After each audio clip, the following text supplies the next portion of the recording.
We are Southern Illinois. That's high left corner. Haynes wound it off the Prince of League Bay, who slams it in for two. It's time for Saluki basketball. Martinez still with it to his left with 8. Now a 7. Mayo steals it, jumps on the floor. It's loose. Up ahead, Steffi. Southern's got it. Tie game. Sykes for the win. Rolled in as the clock expires. Southern's bench explodes. Now, here is the voice of the Salukis, Luke Martin.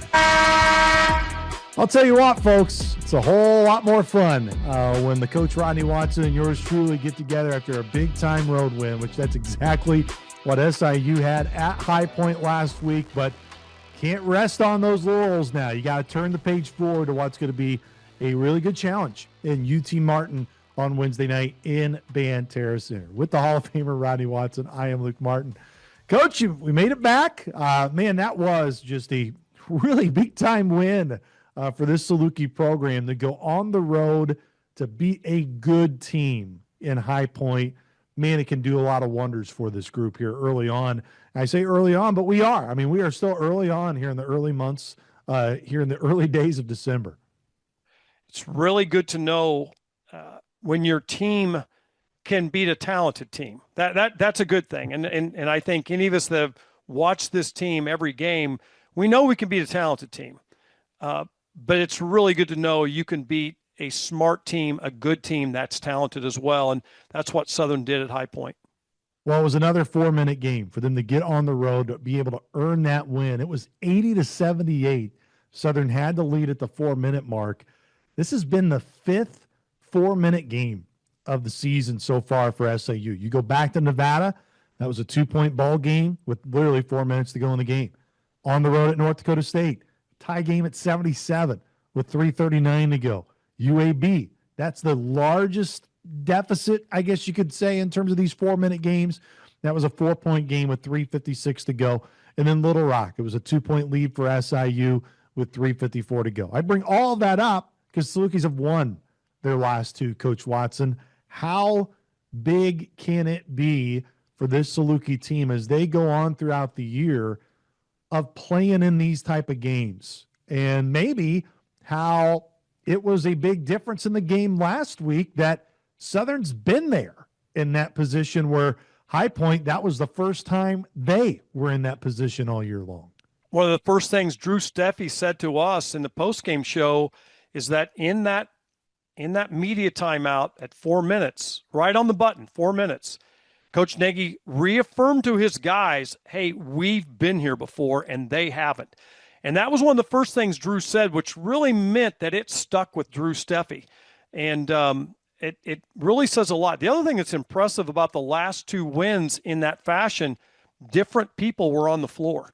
Different group of guys, which says you've got more than just 5 guys that know how to finish this thing off. Look, we all get caught up in who's starting the game. It's something to talk about. We talk about it. Gosh, you sell it. I mean, that's, those are important things. Who's a starter? But the reality is, and every coach will say this, and it's not coach speak, it's reality. Starting's fine. I know you earn it. You like to do it. You want to get the game off to a good start. But I don't ever recall saying we lost the game in the first 3 minutes of the game. But at the end, you've got to have guys that can finish the game. And it's cool to see that Southern's got more than just 5 people that can finish a game.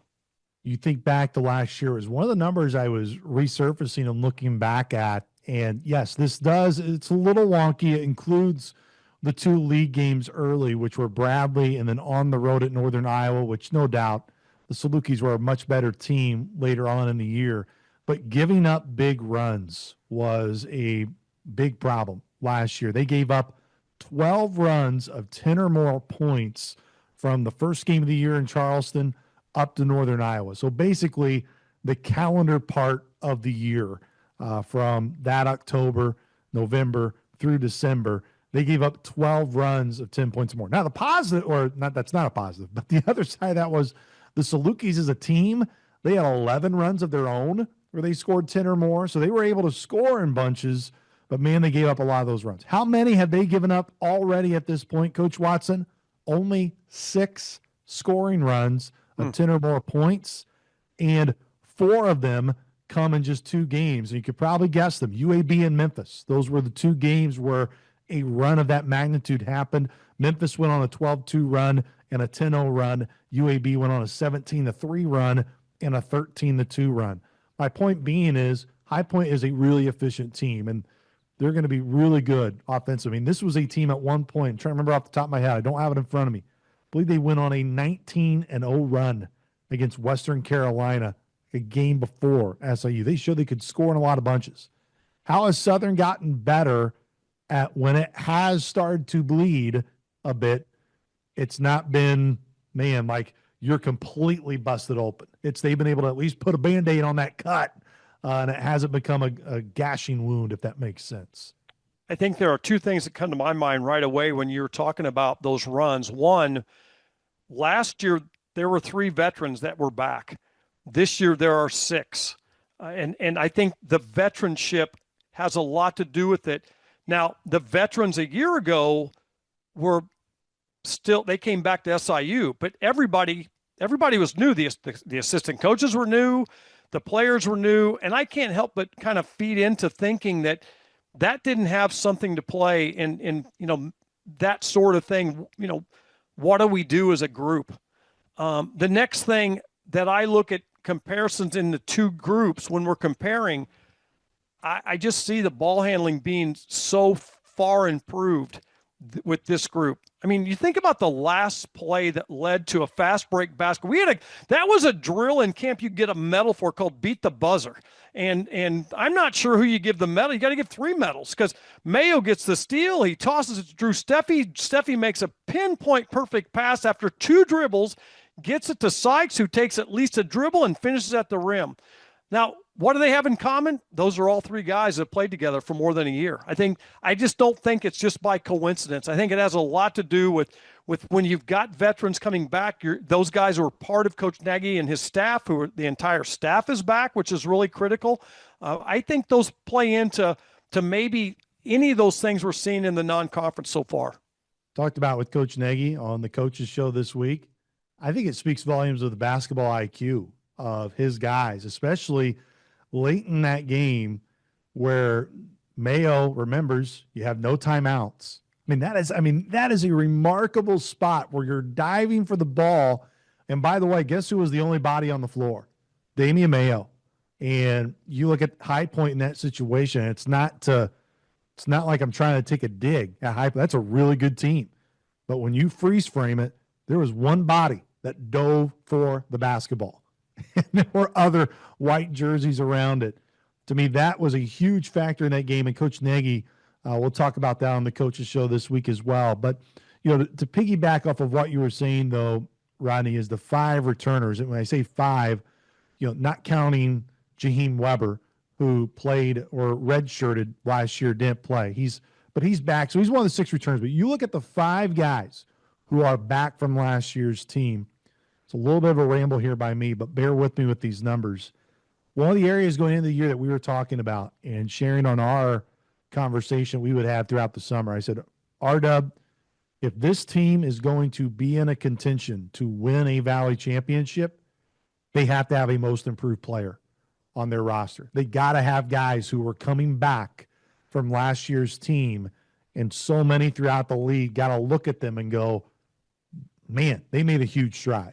Because if you don't get that from those 6 guys, 5 guys who played coming back, nothing against the newcomers and the guys that have come into this program, you're not going to get to the success that you want if you don't have those guys make a jump.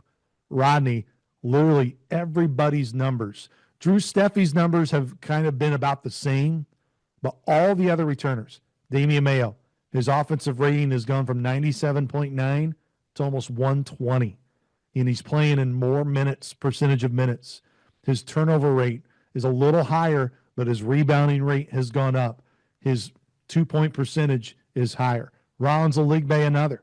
He was right around 87.7 his offensive rating.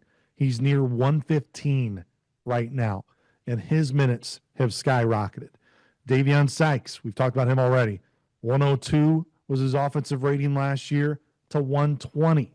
120.8 this year. That's a heck of a jump, almost 20 points. And then Jorge Moreno, he was effective last year at 110.8. His offensive rating right now is at 126.7. Rollins, the league bay, back to Rollins. He is only 2 made twos away from equaling how many twos he's made all of last year. I mean, think about that for a moment. And it's not like Rollins didn't play a lot. I mean, now his minutes have gone on a ton, but he was 28 of 64 last year from two. He's 26 of 47 already this year. That's a lot of data that I just threw at you. But my point is, Rodney, is it's so great to see that when you're who's going to be in that most improved category. I think Davion's kind of led that to this point, but all of those guys have a case. Like, to me, that's what you want to see within your program, are returners coming back, staying somewhere, and literally you see the numbers have just really skyrocketed for them. Sometimes when you look at offense efficiency, or any efficiency for that matter, the more minutes you play, typically it can go down, okay?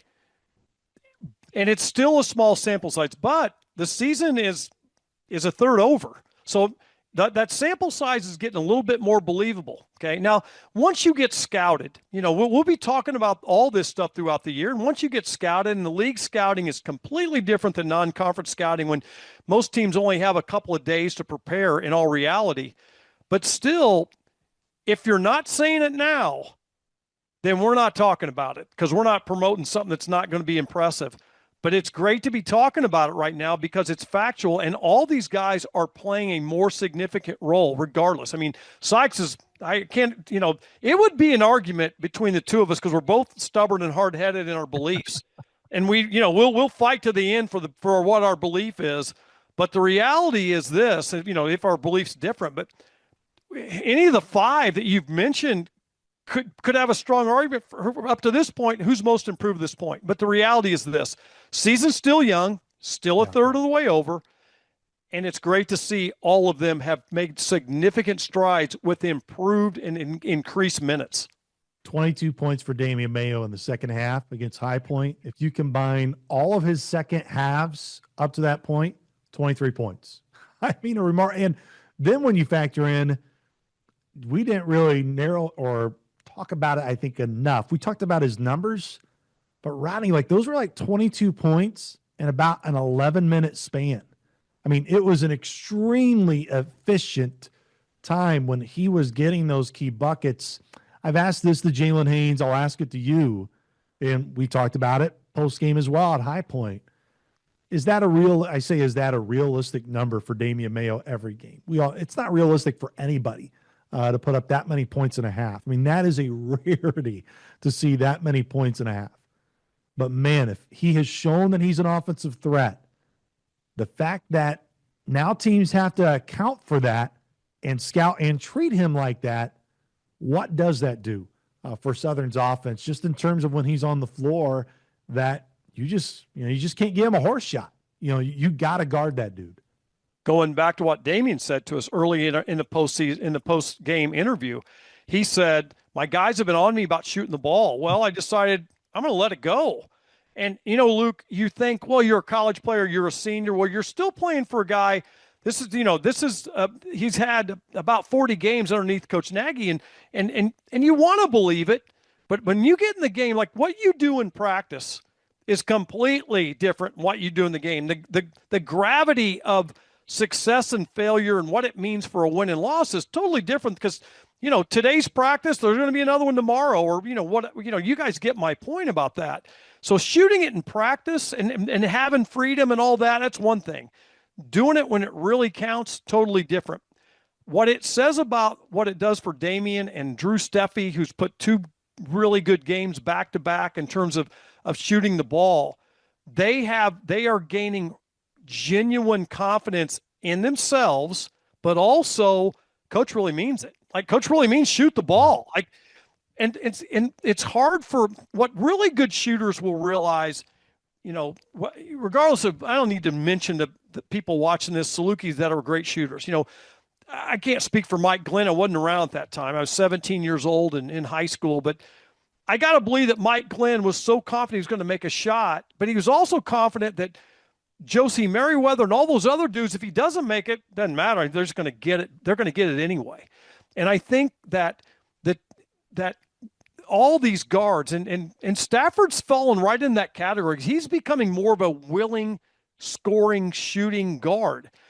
With all of them, they have to take the chance that they're willing to miss and willing to fail.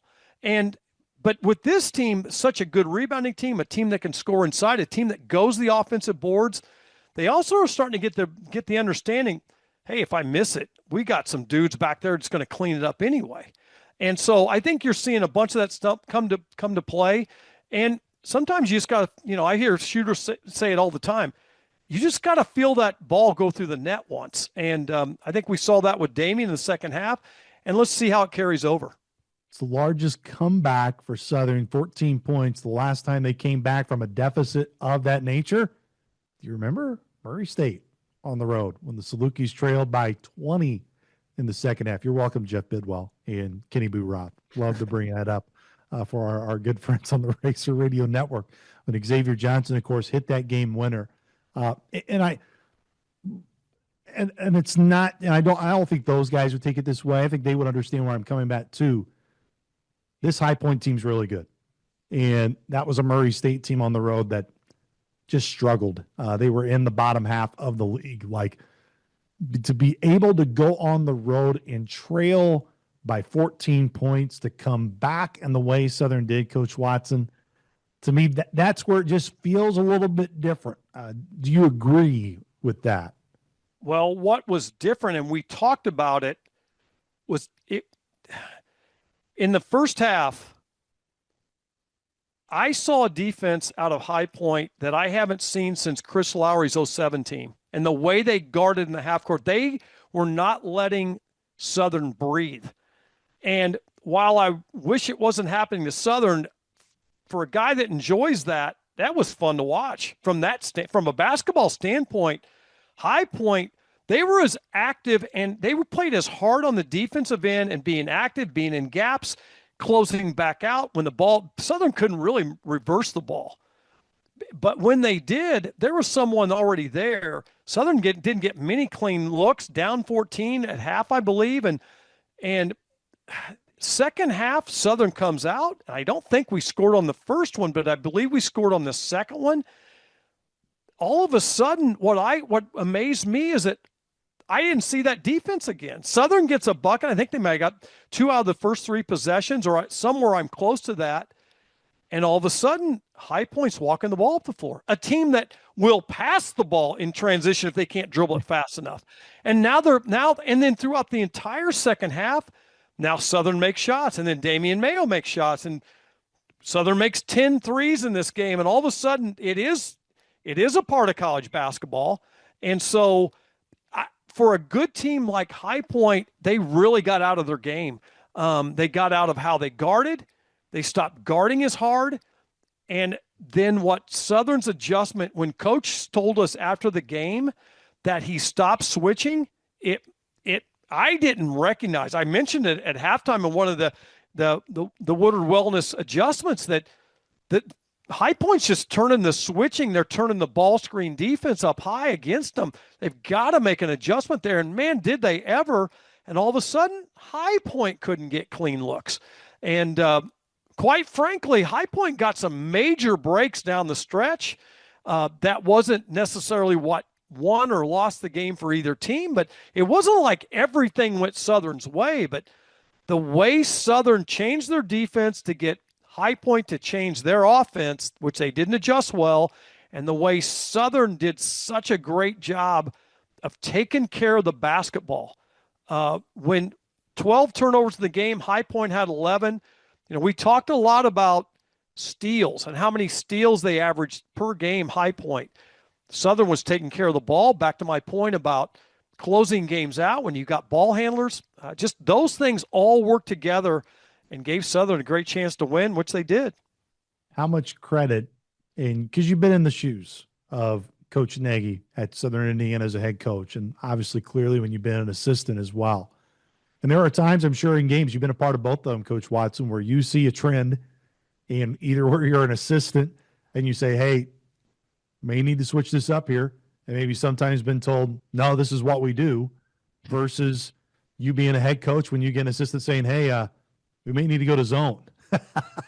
And you make an adjustment and things happen. I mean, and this isn't just to like, whatever, blow smoke. I mean, how much credit does Coach Nagy really deserve to listen to his staff, and then also for his staff or whomever? I mean, I think it's a group decision, not just one guy in Coach Hawkins, but to go, Coach, I think we need to do this. We need to change this. And for him to be willing to say, yeah, we got to change it. Like, we need to adjust. That is good coaching. Now, look, here's the reality. I've been an assistant, suggested things, said we're going to do it the same way because I've done this way, and it didn't work out. I've given the same suggestion, and then the coach was right. It did work out, okay? As a head coach, I've taken suggestions, I've denied suggestions, and it's worked both ways, okay? Sometimes, like the zone part, I tell this story to my friends. It's like, but what allowed me to retire a happy man is when my assistant coach said when we were down 14 with 14 to go, we got to play a zone. And I thought he was kidding me. Like, I thought it's like, it's not really a good time to be telling jokes, but that's kind of a funny one. We did it. We came back, and Kevin Gant, I owe him and Brent Owen my happy retirement because I listened to those guys in time. Now, there were times they wanted me to take certain guys out, and I kept them in, and it worked out in my favor as well.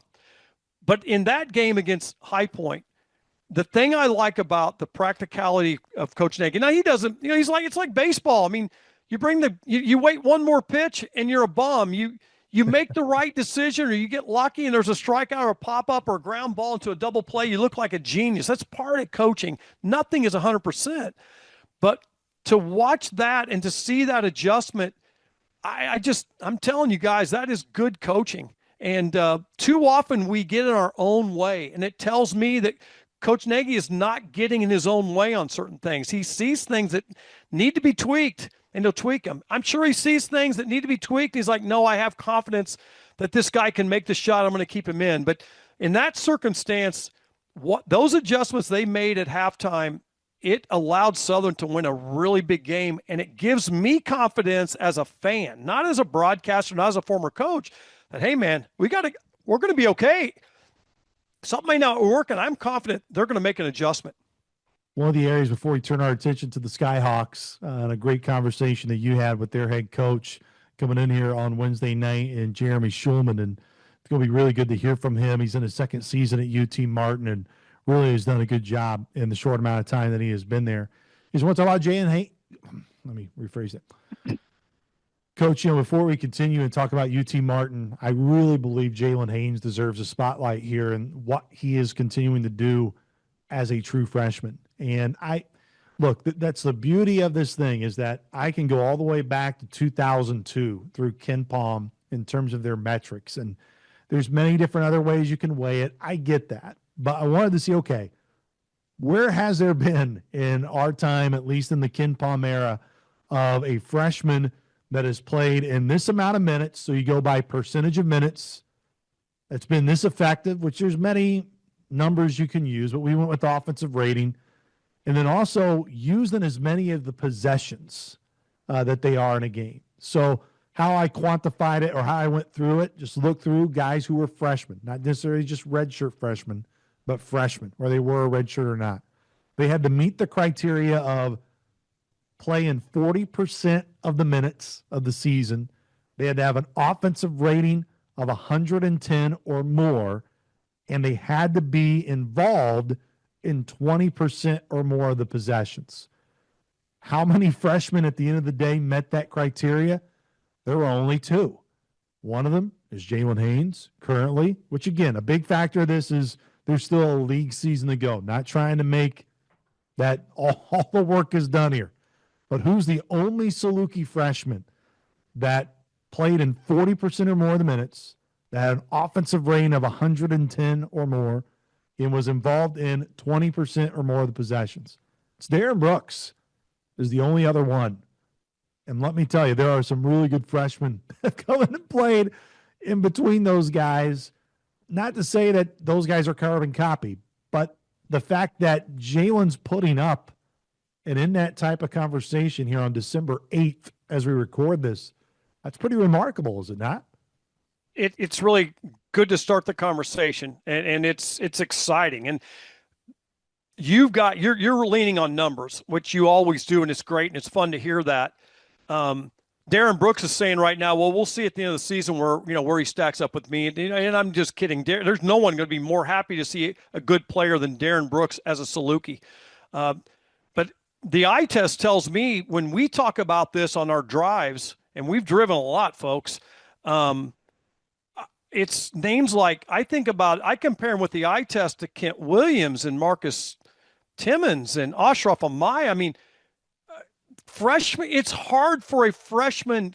Carlton Fay he had trouble in practice until Christmas time. I mean, these guys are players, man. I mean, go back to guys like Rick Shipley and Chris Lowry was really good as a freshman. I mean, he reminds me, I remember in the Old Style Classic where we won that, and we were supposed to get beat twice, but we beat Oklahoma State. We ended up beating Tony Bennett and Green Bay in a repay of the NIT debacle that we got in the middle of. But Chris Lowry is the best player on the floor, and I don't think he even made all tournament or whatever. But we're talking about tremendous players right now. Again, let's get through another 2/3 of the season.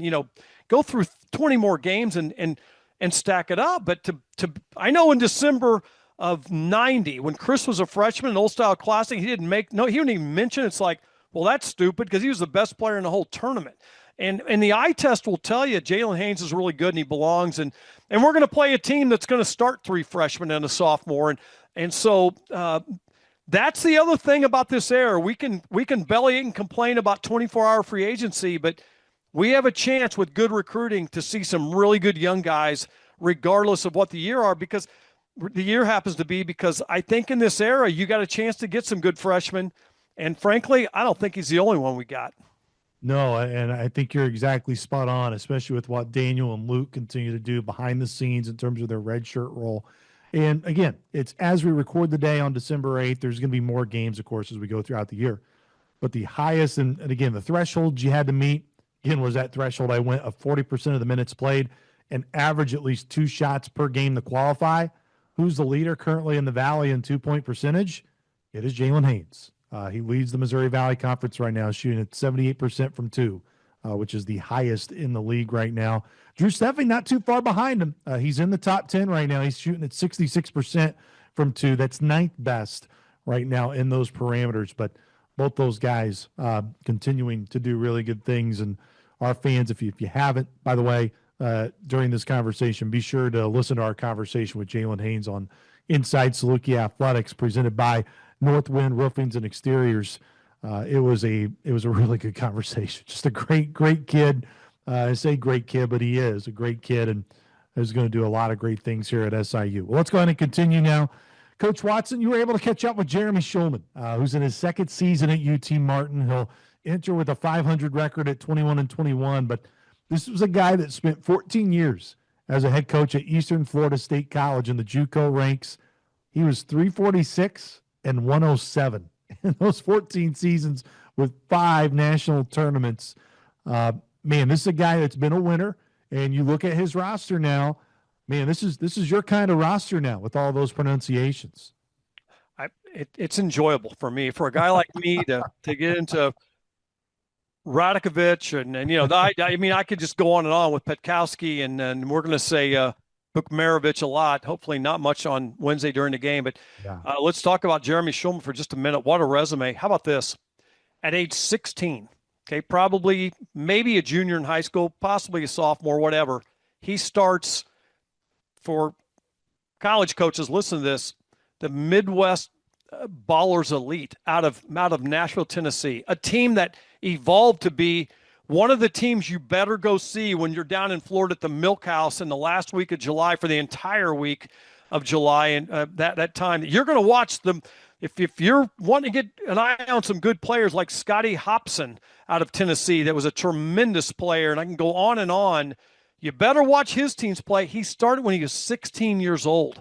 This guy, he knew he wanted to coach and went on to, I was kidding him about, going to Middle Tennessee State, and he majored in criminology, athletic coaching, and psychology. The three musts if you're going to coach college basketball. Have a handle on all that stuff. He's a guy that started a school called Brevard, and then they changed it to Eastern Florida State College.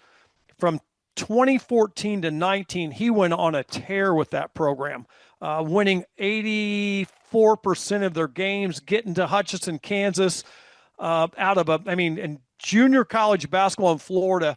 I wouldn't say it's as good as the football because just the number of football players out of the junior colleges, but the basketball is extremely strong. You've heard of teams like Chipola and different schools like that. This guy he's a ball coach, and he thinks outside the box. It's a really smart hire. They brought a guy in at an era when the landscape of college athletics has changed, and with 24-hour free agency, that's coached guys for 1 and 2 years, and he knows how to do it at a high level, and he's continued to do it. 7-2 record. I asked him about, do your guys not understand you're not supposed to go to UNLV and Bradley and win in November? You can't do that. And he'll chuckle, and you'll get a kick out of his answer. But this guy's a good coach. He's got a really good team. They've got a couple of terrible injuries that's gonna kind of maybe set them back a little bit. But hey, this team is really good, and don't be surprised if you hear this UT Martin Skyhawks name a lot throughout this college season. 11 international players that are within the mix of their roster. When you go and you put on your spot board, as I call it, 11 guys that are from across the pond or from somewhere else than the United States, which is amazing. So let's go ahead and get into our conversation with the head coach of the Skyhawks, Jeremy Schulman. We are so thrilled to have Jeremy Schulman, the head basketball coach at Tennessee Martin. Coach, we have a lot to talk about, so when we need to get to your team at some point, I need you to cut me off. Thanks for joining us. I appreciate it, Coach. I mean, just having me on here, I'm thrilled about it.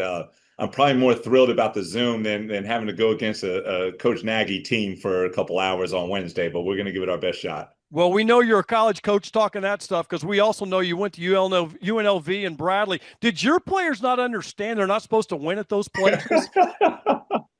I'll tell you what, we've got all these European guys, international guys that don't understand how it works. So we just went out there and just tried to do the best we can. I want to get to your team in a little bit, but first I want to talk about you. You're an intriguing guy, and it makes a lot of sense why Tennessee Martin, or any school for that matter, in this changing landscape of college athletics where 24-hour free agency is going on. They bring a guy in from Florida that's been 16 years at a very successful Eastern Florida State College to be their basketball coach.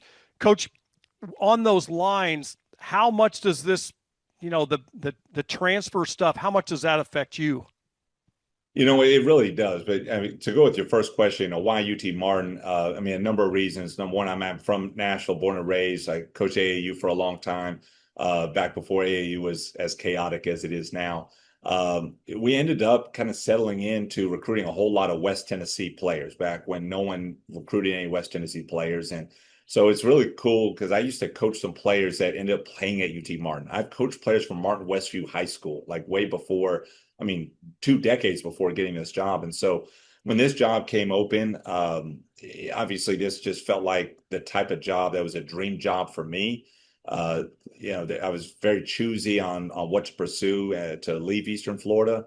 My athletic director here is incredible. The chancellor here is incredible. With the West Tennessee connections, being from Nashville, it was just everything aligned to make it a no-brainer. But I'm just thankful to be given this opportunity, for my athletic director, Kurt McGuffin, to even, think outside the box and give me the chance in the first place. Well, you've done a great job, and you seem to be very intentional. We were talking before we came on about you starting an AAU program at age 16. That's just amazing. And it wasn't just one. It's one that we used to watch. When I say we, everyone that I work for, or my assistants, myself, the Mid-State Ballers out of Nashville, very impressive. The next part that I have to ask you about, I'm kind of questioning my own self. I coached for 38 years, and I look at your bio, and you went to Middle Tennessee State, and you studied criminal justice, athletic coaching, and psychology. Now, does that not cover the gamut of coaching? Was that intentional? So it wasn't as intentional as it sounds, but I'll tell you what, it definitely sounds cooler now. So my dad was a lawyer. I always found, the law system and our criminal justice system, very fascinating. and went through a couple of different majors in college and really settled on. I knew I wanted to be a coach from a young age, way before getting into college. I mean, I really knew when I was a young kid I wanted to get into coaching, but just to have I guess you could say, a quote unquote backup plan.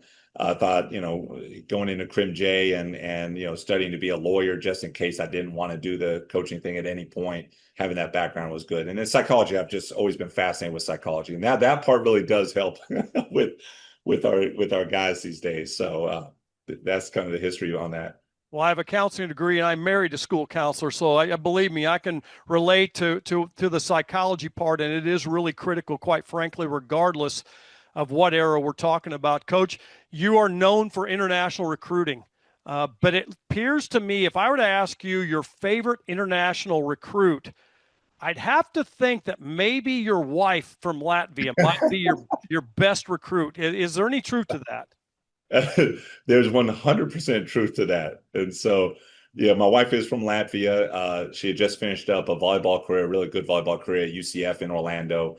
I was very fortunate to meet her at the beach, of course, of all places in Florida. And so that's actually where I also fell in love with international basketball. I'd had a few international players before I met her, enjoyed coaching those guys. But when I met her, we got serious. I ended up, going to Latvia to go and, meet her parents. When I'm in Latvia for a couple of weeks, there is no ESPN out there, and I'm obviously a basketball junkie, so I'm trying to get my fix, trying to figure out what to watch. But they do have EuroLeague, and I didn't know much about it. I'd heard of it, but I didn't know much about EuroLeague, and so I just started watching EuroLeague every day out there that I was visiting her family, and just fell in love with the game, fell in love with the coaching out there, fell in love with the style of play, and little by little, have just gone more and more into the international scene. And it really wasn't until about 3 years ago that there was always a fear of, can we go all in on international? Can we be athletic enough? Can it work? And there's there's still a lot of doubters out there. And just went all in about 3 years ago, and just love it. It's become a real identity for us, and it's something we're going to do going forward.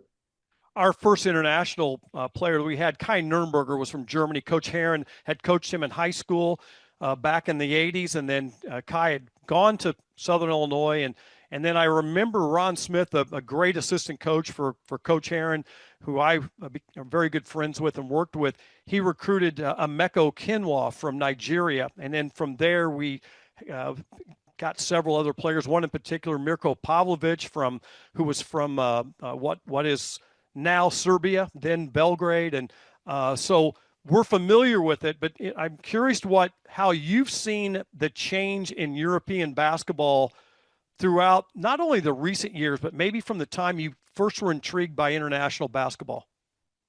Obviously, I've really enjoyed every bit of it, and I think it's changed, but not a lot, honestly. It just I mean, I haven't been recruiting international, I guess, theoretically too long. It's been about 12 years, maybe 13 years. I just have always loved the style of play. I think the biggest change has been, obviously, more players come over to the NBA, more players come over here to college basketball. It doesn't fit everybody. I do see players that we've recruited that have gone to other schools I think are really good players, but aren't playing much. Players that aren't having as much success at other Division I schools, and I don't think that's a knock on them. I just don't think. I think European players, especially, not just international, but European specifically, are a very unique fit. Not every system is going to work with those guys, and thankfully for us, it's something that seems to work really well for us. Nothing's 100%, but another aspect that I found, both as an assistant coach and a head coach, is that I found that international players really valued their education. And very rarely did we have academic issues that were kind of nonsense. Can you echo that, or do you agree or 100%. disagree? 100%. And that kind of goes in line with the non-basketball things that we value so much that a lot of our international guys have brought to the table. Academically, they've been great. They actually value the education. We get guys here that are excited, not just about basketball, not just about the potential for NIL and all this stuff. They're excited to get a degree. They're excited to get a University of Tennessee degree from UT Martin. And that's a big thing. Also, I think our international guys, just in general, have been very grateful to be here, very thankful for the opportunity. And they can take hard coaching, I think I'm a player's coach, but I'm very demanding of our guys, and we're very detailed in what we do. And our it's so funny. Our international guys think I am like the easiest coach in history of the world. They're like, yeah, coach, I know you keep saying you're tough, but like we've had guys from Belgrade for the last 10 years. So like, coach, you're pretty easy. Coach, let's get into your team. You're off to a great start by record standards, not so much by good fortune, which we'll talk just a little bit about, but you don't need any more jinxing on the injury situation. 7-2 coming to the Banterra Center. Got a very good team. You won at UNLV. You won at Bradley. We were kind of joking about your kids not knowing they shouldn't win, but the old saying about ignorance is bliss, there can be some truth to that. Right now, you're starting 3 freshmen, a sophomore, and a junior. What is the general makeup that gives this team so much internal confidence that they can go on the road, play at home, and be successful? I appreciate it. I mean, it still almost amazes me to hear that we're starting so many young guys. I mean, our oldest starter is 20 years old. I mean, our junior is a young junior who came in 17 years old for me at Eastern Florida. Like we're very, very young. And I think that's one thing I'm excited about. We came into this year saying we want to win, but we also want to build a long-term sustainable program. And so we did recruit a lot of freshmen. We recruited, including one redshirt freshman. We got 8 freshmen on the roster. And so we're young. I mean, we're still growing a lot. But I mean, our guys have just really bought in. I mean, that chemistry that you see for our guys, they've just really bought in from day one. They really believe in what we're doing. They love what we do. They just try to be the best at doing what we do. And we're a little weird on how we do things, but it's great having 3 freshmen out there along with the sophomore and the junior that just believe so much in what we're doing and want to do it to the best of their abilities. Bukmarovich, 6'7" forward, a junior, your oldest starter. Yeah. 15 points, 9 rebounds a game right now, shooting a 3 at a high clip. What's so special about him? His work ethic, his character, just how much he loves basketball. I mean, he's one of my all-time favorites. I actually recruited him to Eastern Florida, and I just happened to see him in person. A lot of our international recruiting, I'm not able to, just financially, not able to go see guys in person. But we were out with the family in Latvia, and my wife wanted to stay a little bit longer than normal. And I said, okay, we can stay a little longer. We stay 3 weeks, but you're going to have to let me go to Belgrade and go see some of my scout friends and go like watch some players. And so thankfully I went out there for about 5 days.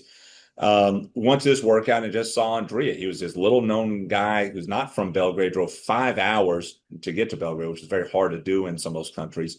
Neither of his parents speak a word of English, and I just fell in love with him from the moment that workout started. He'd only been playing basketball a few years prior. His dad is a chess master in rural Serbia.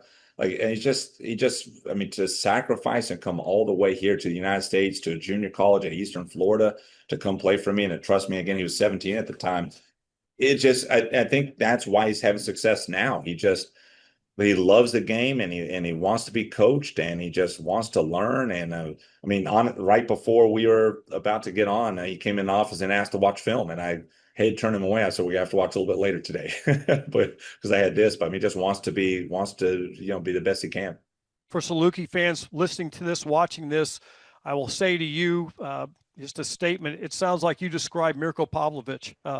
I've never been around a tougher human being, someone. He came here for aviation. He chose us that way. And it's a great story with Bukmarovich, and we're excited to watch him play. Tell us about one of the misfortunes. The next one up is Lungu, your point guard, had a very disheartening injury. Can you get him back this year? I don't know. But right now, we just have to get him healthy. We have to pick his spirits up. We have to, just help him. He's such an amazing person. He had a couple of tough years at Division I his first 2 years, and he really found a family, really found a home here. I know he's just such a sweet person, such a sweet kid. And so that's what we got to do now is I don't know if we'll get him back this year, but we just, we want to make sure that he feels just as valued and just as much a part of this team as when he's dropping 20 points. Your starters, not only they're young, they're big, 6'5" to 6'9" in size and length as well. Your second leading scorer right now is Dinyushish. And please feel free to correct me on pronunciations, but I really appreciate Ryan Rickman for helping us out as much as he can. But Dinyushish, 6'9", 14 points a game, 4 rebounds, a stretch guy. He'll shoot threes. He seems to be a multifaceted guy. Tell us a little bit about his game. Yeah, I mean he's been really really good for us. I mean he's got a long ways to go still. I mean he's a young freshman. Obviously I'd like to see those rebound numbers go up a little bit, but he's another one. I mean he was actually in film about 10 minutes before this video session right here. I mean he just wants to keep getting better, wants to learn. I mean he's been so good defensively as a switchable big. I mean guards point guards really well. He can obviously guard bigs because of his size. He fits what we do. He's got to keep learning. He's got to keep learning his spacing. He's got to keep learning some of his decision making stuff. In his ball screen reads as a screener, not necessarily as a ball handler, but as a screener. But I mean, he's hungry to get better at those things. Obviously, I think he's got a lot of potential to be a better rebounder than he is right now. He's had some great rebounding games. He's had some games that he didn't probably, crash the glass as hard as we needed him to, or wanted him to. Radakovic seems to be a guy that's taken the most. He's made the most of his opportunity in the next man up mentality. Where does he help you most? Well, I just love Philip. He was a starter last year as a true freshman. I mean, he played the second most minutes of any freshman in the OVC behind Jadis Jones at Lindenwood. He's just a great player in our system, just a winner. It was actually crazy because we have a policy that says if you're going to get in the portal, you're gone. And he got done with the season, actually got in the portal, and it wasn't really something I don't think he even wanted to do. I think he just listened to a few people. We definitely didn't want him in the portal, and so about 3 weeks after the portal, and he's getting no calls. I mean, he's not everyone's cup of tea, but he didn't put up huge stats last year. I think he's a heck of a player, and so I'm still keeping in touch with him. I say, hey, Philip, come on here, man. And so we have a conversation, in person. We have a meeting. I say, listen, I love your game. I love you as a person. Listen, what are you doing? You just got to come back. I say, it's not even, can we replace you with someone else? Absolutely. But I held that spot open for you because you are the exact type of player I want to coach for 4 years. And I think somewhere along the line, I don't know. I don't know if he knew how much I valued him. And that's my fault. And I don't know how much he really realized how much I cared about him. And, so thankfully, I mean, you should have seen the big smile on his face. It's almost like he got in the portal because he thought I wanted him to, and he's such a quiet kid. All he had to do was ask one question or say one thing, and then it would never happen. So very thankful that he decided to, withdraw from the portal and come back. And he's just been a winner for us. I mean, he just does all the little things. I mean, he can really shoot the basketball. He can handle it. He can pass it. He can defend it.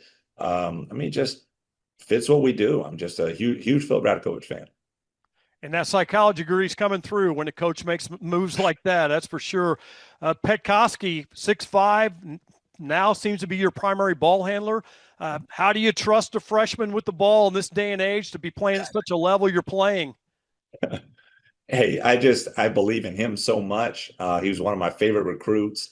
Fell in love with him. He's just different. He's not always going to score. He's not always going to have great stats, but he's my type of point guard. He's the type of point guard that I've always loved coaching, which is just a coach on the floor. I've already offered him a job to coach with me when he's done with his pro career.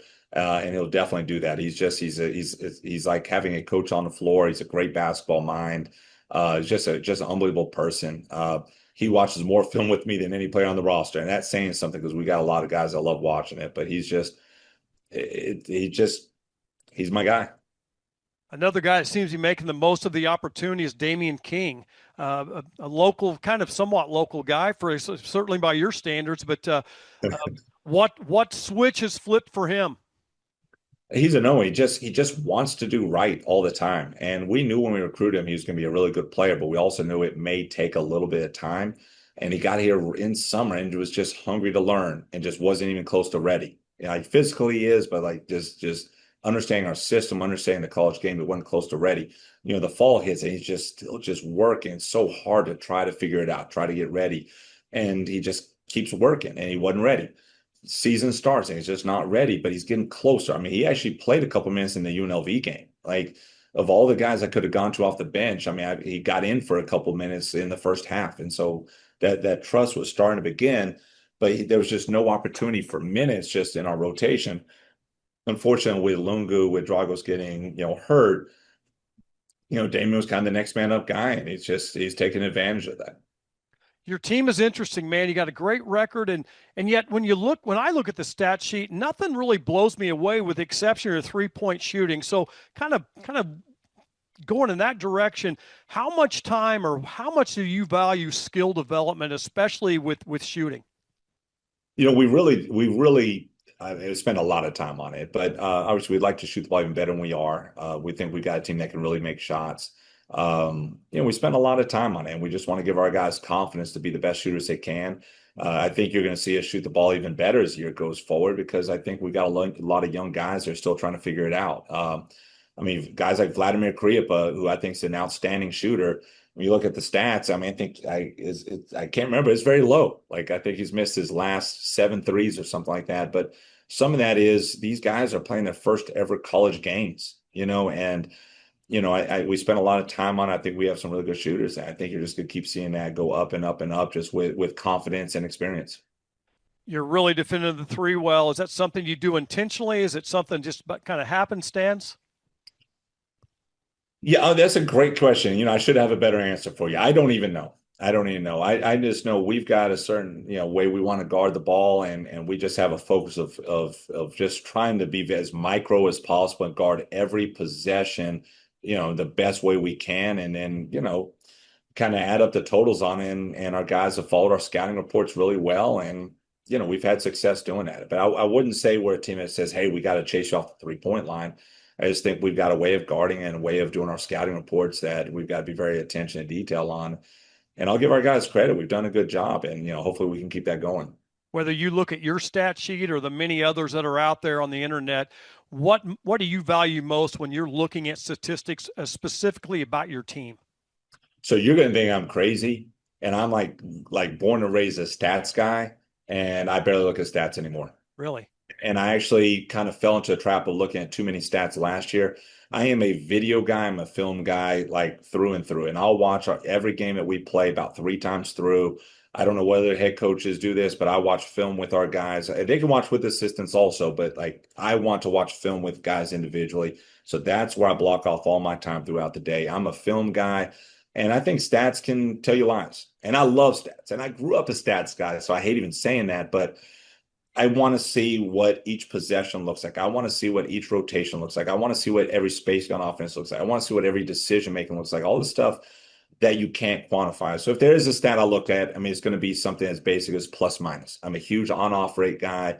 Offensive efficiency, defensive efficiency for the team when you're on the floor. Anything that's more of a team-based stat. But even that can be a little misleading at times. But if I'm going to look at a stat, it's going to be the plus minus. And I know it's not a perfect stat, but that's the closest thing that I've got that can match with what I see on the video.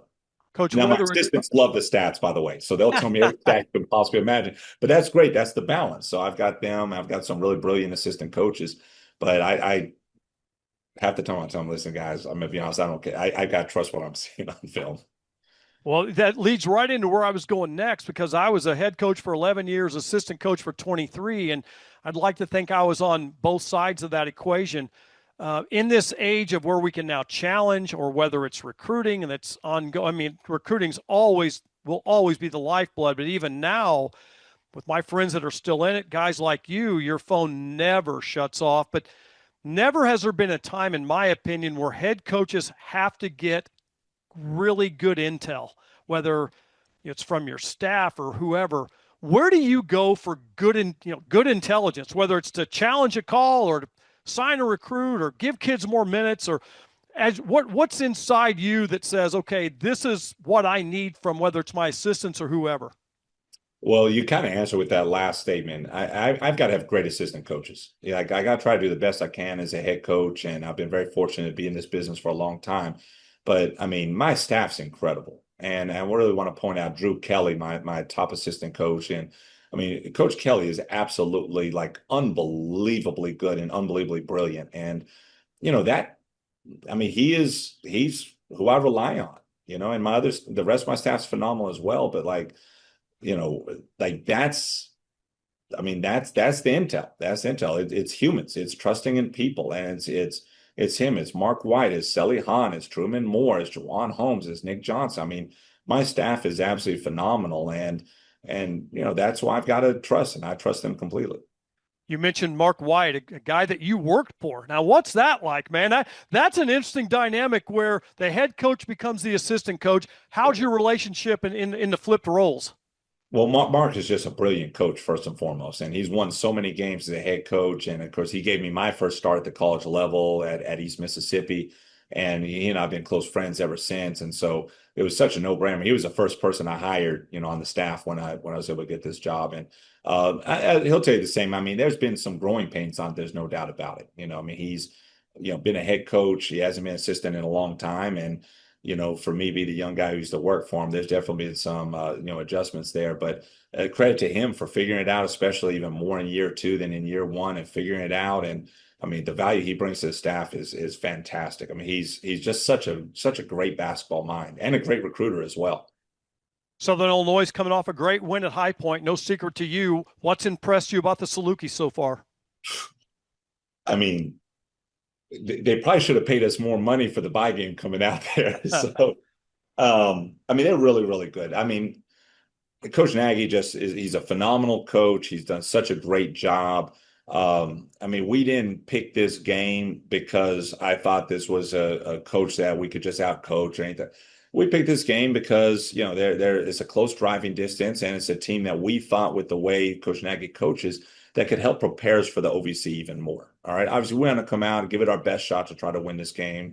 There's no doubt. But I mean, Southern Illinois is really good. Like they could win the Missouri Valley good. The size, the strength, the physicality, just the attention to detail on how they execute their system. I mean, Southern Illinois is really good. Coach, I'll get you out of here on this one. I'll let you get back to watching more film so that you don't have to watch any stats or listen to me spew them. Non-conference, you talk about conference play, and it's getting harder and harder for anybody to get an at-large bid. So these non-conference games seem to be so important in getting your team ready. What have you learned about your team going into your 10th non-conference game?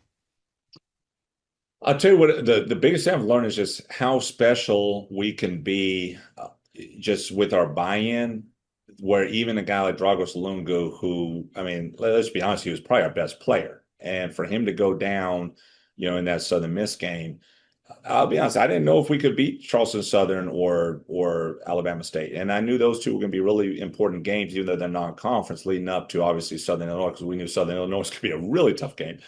And for our guys to just next man up and step up and to be able to win these last 2 games, not just about wins and losses, but I mean, I'm just really impressed with our guys buying in and believing in the system.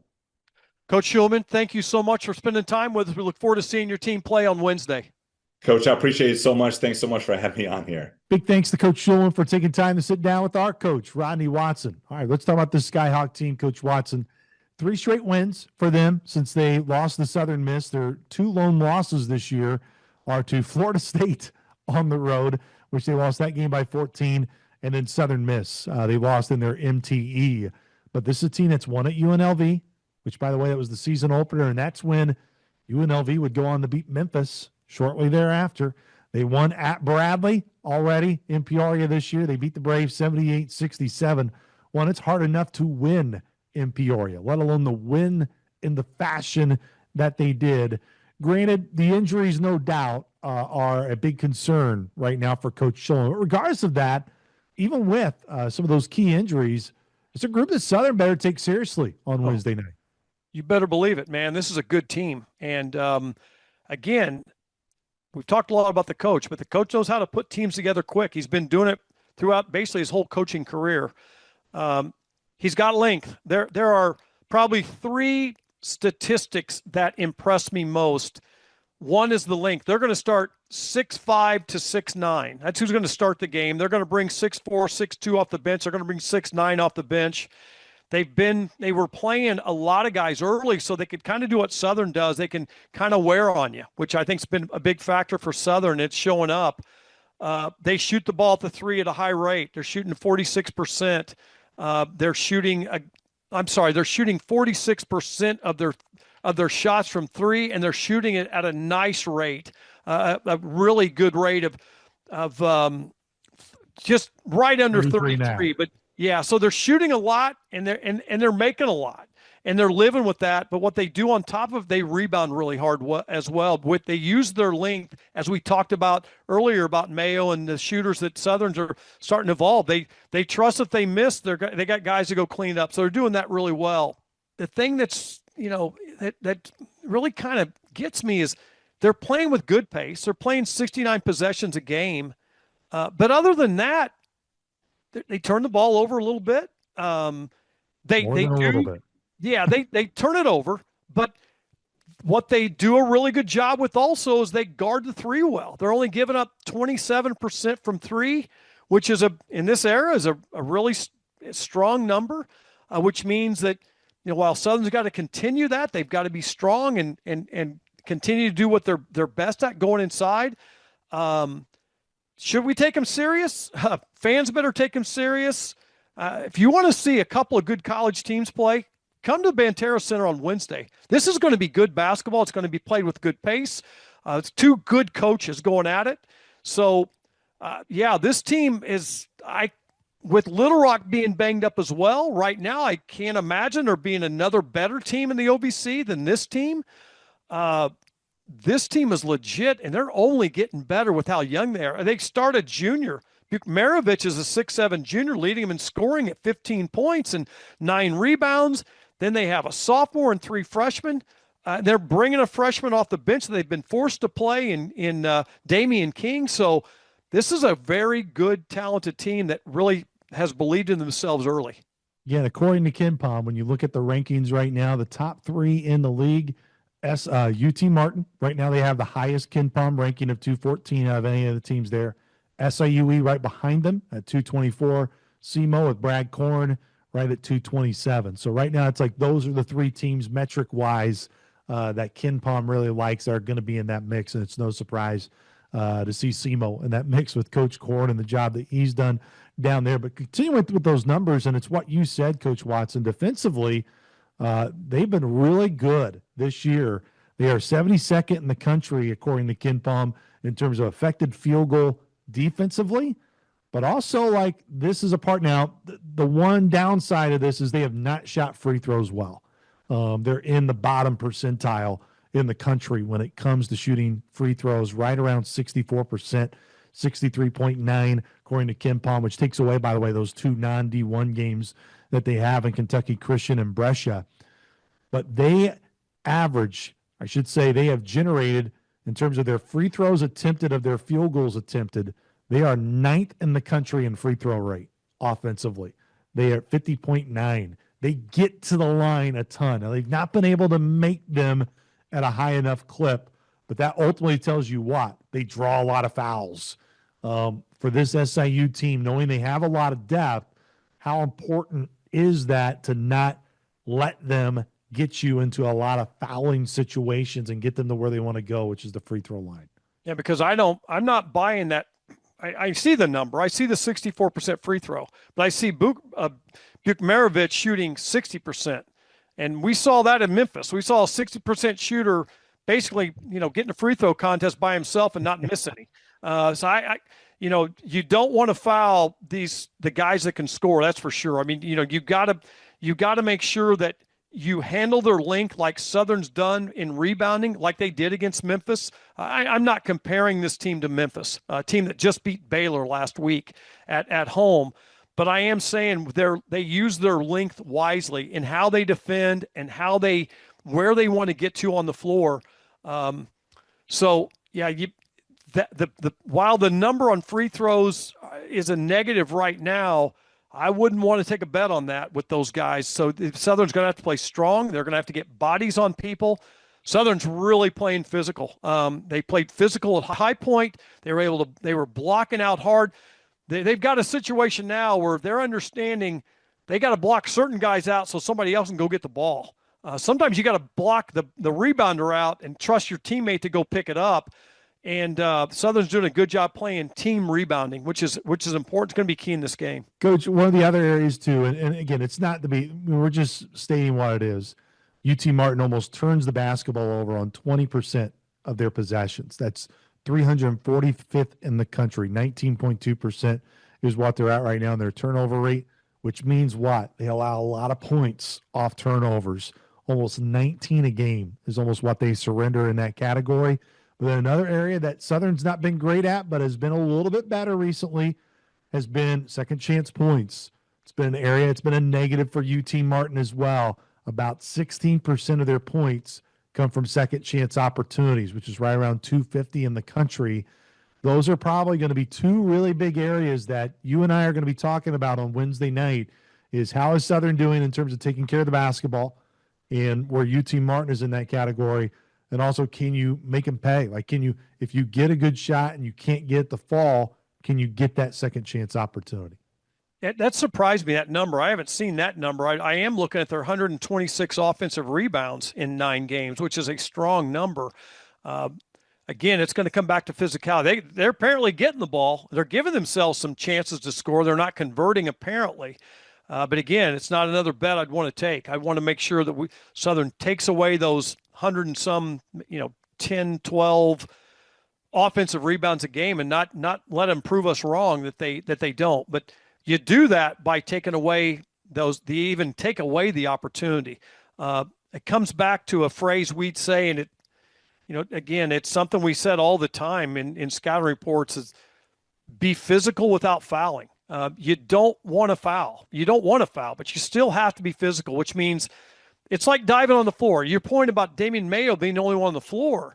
How many times have you seen fouls go against the second guy that dives on the floor or the second guy that comes to contact? Southern's got to be first. We call it first of the fight. You got to be first of the physicality part. And Southern's got a good physical team. They'll have to play this way against this long, young Tennessee Martin team. One of the areas that you were just talking about, they're very elite when it comes to, and I say elite, they're 90th in the country when it comes to offensive rebounding percentage.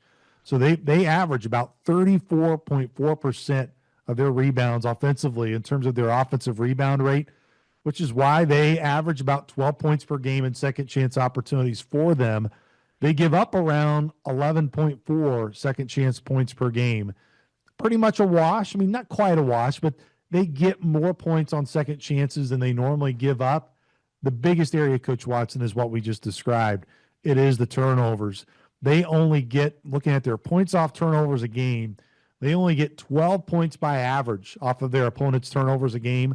Their opponents get 18 from them. That's really the difference when you're looking at kind of separating those factors in those areas.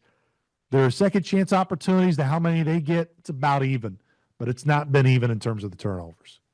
Yeah, which plays into Southern's favor if Southern takes advantage of their favor.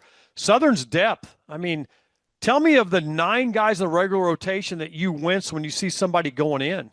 I just, we can talk about guys that are getting better throughout November and now early December, but Southern's got 9 and sometimes 10 guys. And this is a game where Southern's maturity, their age factor, okay, their experience coming back, their return experience, and certainly their depth is going to have to take over. And you do that by Southern's playing much more aggressive defense. They're putting more pressure on the ball earlier in the possession. I just love the way Southern uses whether it's a 3-quarter press or back against Little Rock, it was the full court pressure that completely changed the game around. Southern goes to a full court pressure we really hadn't seen much, and the game changed. And Southern went from really being kind of a goofed up night to being one that got really exciting and fun after that. I love the way Southern put pressure on High Point the other night, late in the game, in the 4-minute game, especially the last play. I mean, one like Damian Mayo had his heels on the 3-point arc. I mean, he met the guy at the half line and near the logo. And that is why the guy lost the ball. It wasn't because he's just a bum. Martinez is a good player. So Southern's defensive pressure is really coming on, and it's giving Southern an opportunity to score, points off of turnovers. And they'll need them against this team. Salukis and Skyhawks have met for 7 times all-time. Every meeting has been in Carbondale. This will be the 8th all-time meet on Wednesday. Salukis are a perfect 7-0 all time in this series. The last meeting came in 2016, 78-70. But the biggest factoid out of all of these series history numbers I can find is this one. And I don't even have to ask him for permission. I'm going to make him blush a little bit. But I was told, and I'm not going to tell him who told me, by the way, but that Rodney Watson had the scout of the Skyhawks in 1999 when the Salukis held them to the lowest first half production in program history, that it still stands that way to this day. UT Martin scored 9 points in the first half back in 1999, fresh off a trip from Puerto Rico. That's why Coach Weber said, Rodney, get in there. Figure it out. And, man, you sure did. Salukis won that night, by the way, 69-48 after holding UT Martin to just 9 points there in the first half. I didn't even remember we played them, let alone I know I had the scout. So, I appreciate the shout out, and I should have just accepted and kept my mouth shut. But yeah, I will come on now. That was the team that went the NIT, that 2000 team. That team was good too. And then that team reminds me a lot of this team. And I'll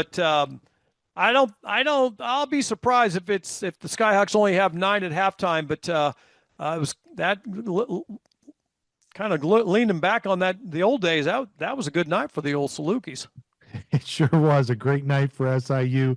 Again, coming off a win over Charlotte, of all teams, a North Carolina team that was in the Puerto Rico Holiday Classic, where the Salukis played UMass, won that game, played a nationally ranked Tennessee team, came up short 87-74, and then beat Charlotte to get out of San Juan on December 23rd, and then came back to play UT Martin. There was no Puerto Rico hangover that trip, Coach Watson, for the Dogs. Not at all. Boy, you are right. Now I remember it now because I didn't think we ever beat. You did have Charlotte, the scout, right? Yeah. I don't know. I'm not sure. Matt Payne was going to give me. Matt might have had all those scouts, but I remember the Charlotte game is we called a late timeout. That it was yelled from the bench, and that was a big factor of keeping the ball. But that was a team that was in the makings, and that again. That has a lot to do. We talk a lot about the importance of non-conference and playing good teams. And, boy, that was a good era, and that team continued to get better throughout the season, just like I know the Saluki team will as well. Look, there are a couple of promotions here for this game on Wednesday I think are really important to bring up here as we close. Also for Saluki students, there's going to be tuition giveaway at the game on Wednesday. So a great opportunity, but the only way you get that tuition giveaway is to have an opportunity to be in the arena this Wednesday against the UT Martin Skyhawks. Again, tip-off will be at 7 o'clock. Will be up to 3 randomly selected SIU students can win, and the contest details will be shared during the game as they're going throughout. There'll be different contests for that. But also, this is a really cool promotion, Coach Watson, and this is for all Saluki fans. When the Dogs win, you win.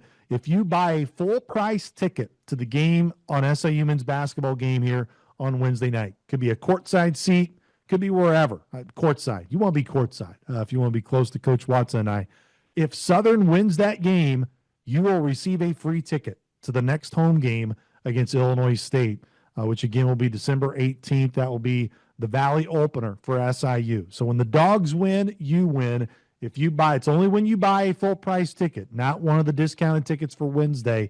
But if you buy a full price ticket come Wednesday night and the Salukis get the win against UT Martin, you get a chance to have a free ticket of equal value for the Illinois State game for the Valley opener. And all of those things combined, Coach Watson, you've said it, and I know you believe it after the game on High Point. You're not a guy that just says something to say it.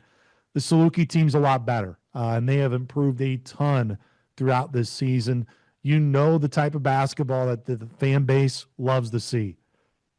Man, what a great opportunity for the fan base to get out here on Wednesday night and really be a factor in what's going to be an important game for this Saluki team moving forward. This team's developing identity. You were talking a lot about Jalen, not to go on his basketball court, but I'll ask you a question. Are you taking him as a person or are you taking him as a player first? Which one would you take with Jalen Haynes? I mean, he is a tremendous player, but an even better person. And that's an easy cliche statement, but like I tell my friends that are Saluki diehard, passionate people, it's like the blessing for me with this group is getting to know these guys. I mean, that interview it was so fun to talk to Damian Mayo again after a big performance. And he was gracious with us after UAB, but man, it's hard for us to talk about it. Coach Nagy to talk about it, but for a basketball player to talk after a loss, it was so fun to talk to him. He deserved to be able to talk with such a joy in his voice. Same with Drew Steffi. It's fun to talk to us after a win. Folks, this team is developing identity, and you're just going to have to come and see it and figure out what I'm talking about. We all may have a little different idea what that identity is, but they're unselfish. They are when you watch them in restaurants or in team meetings or in meals, they all sit together. They generally joke around with each other, and it's not in an ugly way. It's beautiful, and this team is worth following. This team's getting better, and I'm telling you, I've seen a lot of teams play in the league. This league is going to be way better than I'm giving it credit for earlier, and there is talent in this league, and I think Southern's going to be right in the middle of the mix. I'm going to show the clip as we're talking about it, but it was when we were wrapping up, sending it to our post game. So it's as the teams were just shaking hands, all of that. If you watch our behind the mic feed, you would have saw somebody come up to give us a high five in the post game. That was Jalen Haynes. You couldn't see who the player was, but of all things, I mean, it's why we love the guy. But Jalen, one of the first things he has is when that game's over, he comes to greet us after the game. It says a lot of marvelous things about him, and we've been able to get to know his family on the road as well, especially his dad. Just a tremendous family, and so excited for him. But a big time game here on Wednesday, Coach Watson with the Skyhawks. So it's going to be a lot of fun. We hope you join us, Saluki Nation. Again, a big thank you to Coach Schulman for taking time to join us from UT Martin. Again, Wednesday night, tons of opportunities for you to get inside the building and great ways to be rewarded if the Salukis get a win as well on Wednesday night against UT Martin. So for the coach, Rodney Watson, I am Luke Martin. We'll say so long, Saluki Nation. We'll talk to you Wednesday night. Go Dogs! This has been Saluki Royalty, the official podcast for Saluki Athletics. Don't forget to subscribe, rate, and review however you listen. The preceding has been a Learfield presentation on the Saluki Sports Network.